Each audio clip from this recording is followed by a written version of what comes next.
Tandaan nga pala mga ka-fixit na magkakaiba-iba ang clutch buy point ng bawat sasakyan, lalong-lalo na kung luma yung gamit mo sa sasakyan, kasi minsan na-adjust na yan.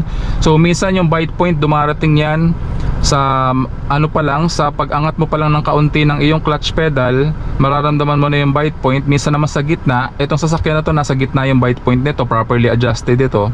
Pag minsan naman sobrang taas na, halos i-release mo na all the way up yung iyong clutch, dun mo pa lamang mararamdaman yung bite point. Pero kung properly adjusted yan, usually nasa gitna, no? Nasa gitna ng clutch all the way down at nasa gitna ng clutch all the way up. Clutch all the way down, first gear, bibitawan ko yung ating brake pedal at ilalagay ko sa clutch bite point yung ating clutch. Ayan, mararamdaman mo, kita mo nagbabibrate na.